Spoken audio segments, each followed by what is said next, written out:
Out here, things don't begin with excitement. They begin with acceptance. Acceptance that the cold will not negotiate. Acceptance that comfort has been left behind. Acceptance that whatever happens next will be shaped entirely by your own decisions. Most people spend their lives avoiding discomfort. They organize their days around warmth, convenience, predictability, and there's nothing wrong with that until comfort becomes a cage. Until life feels busy but empty, loud but shallow. This place strips all of that away. When you step into the snow, the first thing you notice isn't the temperature, it's the silence. A silence so complete that it feels almost heavy. There are no engines in the distance, no notifications breaking the moment, just wind, breath, and the sound of snow compressing under your boots. The body reacts before the mind does. Muscles tense, fingers stiffen, breathing changes, cold demands attention. It forces presence. You can't drift mentally out here. Drift leads to mistakes. And mistakes have consequences. That's the first lesson. The shelter doesn't rise quickly, and it shouldn't. Snow might look soft, but it's deceptive. Cut too aggressively, and it fractures. Move too fast, and the structure weakens. So the pace slows, naturally. Not because of discipline, but because the environment demands it. Each block is shaped with intent, lifted with effort, placed with care. There's no audience, no pressure to perform, just a simple question repeated again and again. Will this hold? Modern life rarely asks that question. We build fast, we replace faster. If something fails, it's inconvenient, not dangerous. Out here, failure isn't abstract. It's physical, immediate. Cold seeps in through weak decisions, so you learn to respect small details. A slightly uneven wall, a gap you thought didn't matter, a shortcut you considered harmless. The cold finds all of them. Fire comes next, and fire changes the rhythm entirely. Lighting it isn't dramatic. It's methodical, prepared, intentional. You don't rush fire. You don't take it for granted, because without it, the night becomes something else altogether. In cities, fire is hidden behind glass and metal, controlled, tamed.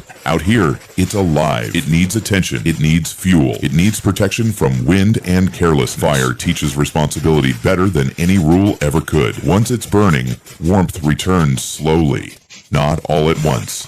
It creeps back into fingers, into joints, into the edges of awareness. And with warmth comes clarity. Decisions become easier. Movement smoother. Food isn't entertainment here. It's function. Preparation matters. Timing matters. You eat enough to recover, not enough to feel heavy. Waste feels wrong, not morally. Practically, every resource has weight. As daylight fades, the environment shifts again. Shadows lengthen, temperatures drop.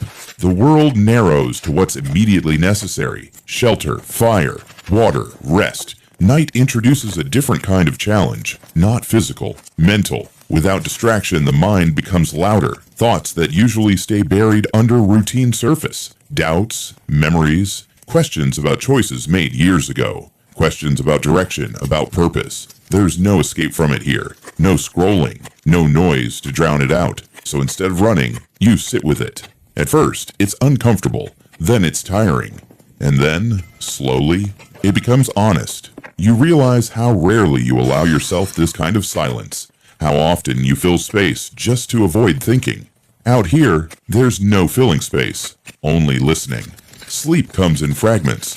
The body never fully lets go. It stays alert to temperature, sound, movement. This isn't fear, it's awareness.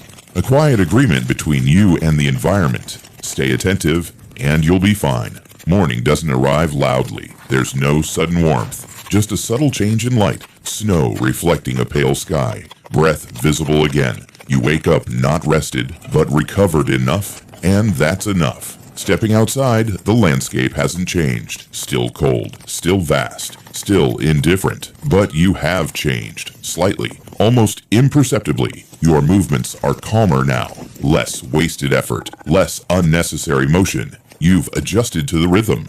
Work when there's light. Protect heat. Respect limits. The forest hasn't become friendly. It never does. But it's no longer hostile either. It simply exists. And you've learned how to exist within it. That's an important distinction. Most struggles in life come from resistance, fighting conditions that won't change. Out here, resistance disappears quickly. Acceptance replaces it. And with acceptance comes efficiency. Hard work here isn't heroic. It's repetitive, sometimes boring, often uncomfortable, but always honest. There's no motivation speech echoing through the trees, no rush of adrenaline, just consistency. Show up, do the work, do it properly, then do it again tomorrow. Discipline reveals itself quietly, and somewhere along the way, you realize something unexpected.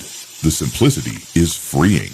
When options disappear, clarity increases. When excess is removed, focus sharpens. You stop thinking about what you want and start thinking about what's needed.